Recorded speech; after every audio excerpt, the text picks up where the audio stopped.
ধন্যবাদ এবং স্বাগত জানাই একটি ভিডিওতে। আজকের এই ভিডিওতে মূলত কথা বলবো অটিজমের চিকিৎসা কী। যারা অটিজমে ভোগে তারা স্পেশাল চাইল্ড হিসেবে তাদেরকে ধরা হয়। দেখা যায় যে অটিজমে যারা ভুগছে তাদের বাবা মা বা প্যারেন্টস যারা থাকে তারা অনেক বেশি অ্যানশাস বা তাদের বিভিন্ন রকমের ডিপ্রেশন কাজ করে এবং অনেক ক্ষেত্রে দেখা যায় যে চিকিৎসার ক্ষেত্রে এই বাবা মাদেরকেও বিভিন্ন রকমের কাউন্সেলিং বা সাইকোথেরাপি দিতে হয়। খুব বেশি অ্যানশাস হলে সেক্ষেত্রে সাইকিয়াট্রিক মেডিসিন যেগুলো সাইকিয়াট্রিস্টে প্রদান করেন। এখন অটিজমের দীর্ঘস্থায়ী একটা নিউরো ডেভেলপমেন্টাল ডিসঅর্ডার বলা হয়, যার নির্দিষ্ট কোনো প্রতিকার নেই, তবে সময়মতো ও সঠিক চিকিৎসা নেওয়া হলে এই সিস্টেমের মাধ্যমে অটিজম আক্রান্ত ব্যক্তিদের জীবন যে মান এটা উন্নতি করা সম্ভব। চিকিৎসা মূলত অটিজমের লক্ষণগুলো নিয়ন্ত্রণ এবং উন্নত করার লক্ষ্যে পরিচালিত হয়। যেমন আপনারা জানবেন অনেক ক্ষেত্রে যে বিহেভিয়ারাল থেরাপির কথা বলা হয়, অর্থাৎ অটিজমে যারা ভোগে তাদের আচরণগত বেশ কিছু সমস্যা হয়ে থাকে। এছাড়াও এটি শিশুদের সামাজিক, ভাষাগত এবং আচরণগত যে দক্ষতা সেটি সহায়তা করে এই বিহেভিয়ারাল থেরাপি। বিহেভিয়ারাল থেরাপির কিছু প্রকার রয়েছে, যেমন আপনারা অনেকেই জানবেন এবিএ থেরাপি খুবই বহুল প্রচলিত অটিজমের ক্ষেত্রে, এবং যারা সাইকিয়াট্রিস্ট রয়েছেন বা সাইকোলজিস্টরা রয়েছেন তারা কিন্তু অনেক ক্ষেত্রে এগুলো অ্যাপ্লাই করেন। গবেষণার মাধ্যমে এটা সমর্থিত যে এটা একটি খুব ভালো চিকিৎসা পদ্ধতি যেটা অটিজমে যারা ভুগছে তাদের ক্ষেত্রে ভালো কাজ করে। এটি শিশুদের ইতিবাচক আচরণ শেখানোর জন্য, নেতিবাচক আচরণ হ্রাস করার জন্য ব্যবহার করা হয়। অর্থাৎ তার ক্ষেত্রে যে ইতিবাচক যে কাজগুলো রয়েছে, যে কাজগুলো সে করে বা আচরণগুলো করে সেগুলোকে রিএনফোর্সমেন্ট করা, এবং যেগুলো তার ভিতরে একটা স্ট্রেস বা অ্যাংজাইটি কাজ করে বা সে ঠিকমতো করতে পারে না সেটিকে কমিয়ে আনার জন্য এটি খুব ভালো কাজ করে। এছাড়াও দেখা যায় যে সামাজিক দক্ষতা, যোগাযোগ ও শিক্ষাগত দক্ষতার উন্নতি করতেও এই এবিএ বা অ্যাপ্লাইড বিহেভিয়ার অ্যানালাইসিস এটা খুব ভালো কাজ করে।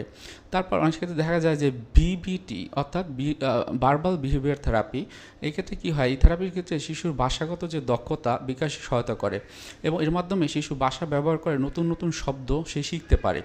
এটি খুবই গুরুত্বপূর্ণ। যারা প্রফেশনাল রয়েছে বাচ্চাদের নিয়ে কাজ করে, স্পেশালি যারা স্পেশাল চাইল্ডদের নিয়ে কাজ করে তারা কিন্তু এগুলো অ্যাপ্লাই করে থাকে। আপনারা জানবেন স্পিচ অ্যান্ড ল্যাঙ্গুয়েজ থেরাপি রয়েছে, যেটিও এই যে যারা হচ্ছে যে অটিজমে ভুগছে তাদের জন্য খুবই ভালো কাজ করে। কেননা তাদের ক্ষেত্রে কী হয় যে ভাষাগত দক্ষতা তারা ঠিকমতো করতে পারে না, কোনো একটা বিষয় বা ঠিকমতো কথা বলা সেটা বলতে পারে না, বা উচ্চারণের ক্ষেত্রে তাদের বিভিন্ন রকমের সমস্যা হয়। সেক্ষেত্রে থেরাপিস্ট শিশুকে কথা বলা, সঠিকভাবে বাক্য গঠন করা এবং সামাজিকভাবে যোগাযোগ করার ক্ষেত্রে দেখা যায় কিছু থেরাপির টেকনিক অ্যাপ্লাই করে, যার মাধ্যমে থেরাপির এর মাধ্যমে যে পদ্ধতিগুলো শেখে সেই ক্ষেত্রে কী হয় যে সে বিভিন্ন রকমের সাইন ল্যাঙ্গুয়েজগুলো শিখতে পারে, বা পিকচার এক্সচেঞ্জ কমিউনিকেশন যেটাকে বলা হয় পিইএসসিএস, হ্যাঁ, এটাও কিন্তু তারা শিখতে পারে।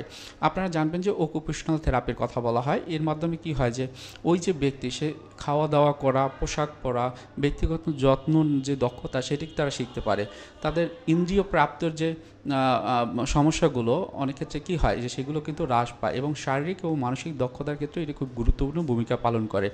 তারপর ফিজিক্যাল থেরাপি, এটা এই যে মোটর ডেভেলপমেন্টের ক্ষেত্রে যে প্রবলেমগুলো হয়, ফিজিক্যাল থেরাপি এটা তাদেরকে খুব ভালো কাজ করে। দেখা যায় এর মাধ্যমে তারা মোটর স্কিলগুলো শিখতে পারে, সেই সাথে বিভিন্ন রকমের উপকারী যে প্রসেসগুলো সেগুলোর মাধ্যমে তারা হাঁটা চলা অথবা কোনো একটা বিষয়ে রিপিটেটিভলি করলে সেটা কিন্তু আস্তে আস্তে কমিয়ে নেওয়া সম্ভব। এছাড়াও দেখা যায় যে যাদের ভিতরে অটিজম থাকে অনেক ক্ষেত্রে মেডিকেশনটা খুব দরকার হয়ে পড়ে, কারণ যাদের ভিতরে অটিজম থাকে তাদের ভিতরে বিভিন্ন রকমের উদ্বেগ, ডিপ্রেশন বা বিষণ্ণতা, আবার অনেক ক্ষেত্রে তাদের ভিতরে আগ্রাসী যে আচরণগুলো বা এগ্রেসিভনেস তার সেগুলো কিন্তু থাকে। সেক্ষেত্রে কী করতে হয়, মেডিসিনের যে চিকিৎসাটি সেটি নিতে হয়।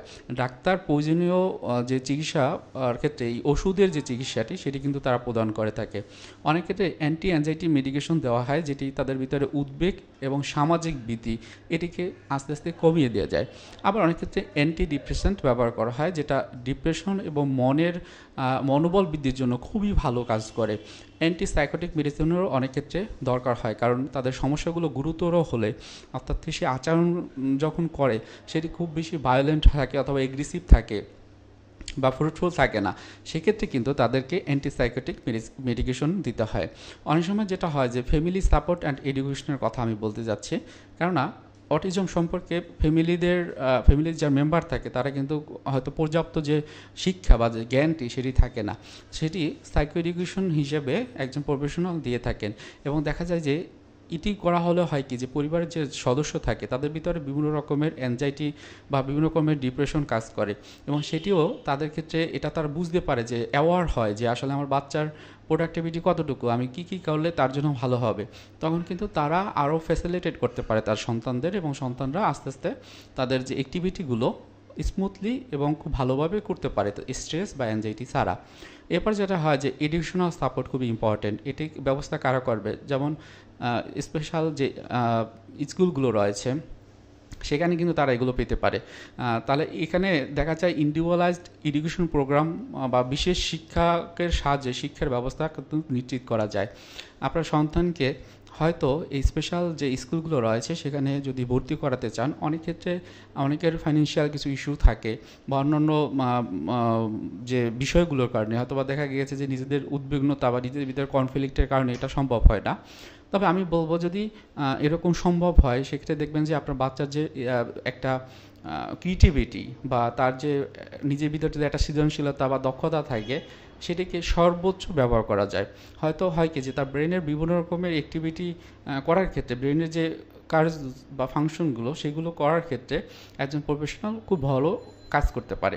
তো পিতামাতার উদ্দেশ্যে আমি বলতে চাই যে আপনার বাচ্চা যদি অটিজমে আক্রান্ত হয়, তাহলে খুব বেশি প্যানিক না হয়ে, খুব বেশি অ্যাংশাস না হয়ে, নিজেদের হাজব্যান্ড ওয়াইফ বা নিজেদের পরিবারের উপরে বিভিন্ন রকমের দোষারোপ না করে আপনারা যদি প্রফেশনাল সাহায্য নেন, তাহলে আপনার বাচ্চার যে অগ্রগতি সেটি দেখতে পারবেন অনেক বেশি হবে। সাথে সাথে আপনাদের নিজেদের ভিতরে যদি এই ধরনের অ্যাডজাস্টমেন্টাল ইস্যু থাকে সেগুলোও কমে যাবে।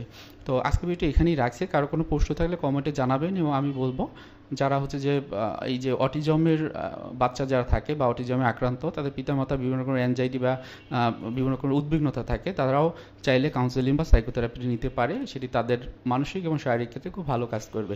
আজকে ভিডিওটি এখানেই রাখছি। কারো কোনো প্রশ্ন থাকলে কমেন্টে জানাবেন। সাথে সাথে আপনি যদি আমার চ্যানেলে নতুন হয়ে থাকেন, আশা করব চ্যানেলটি সাবস্ক্রাইব করে রাখবেন। সবার জন্য শুভকামনা। আসসালামু আলাইকুম।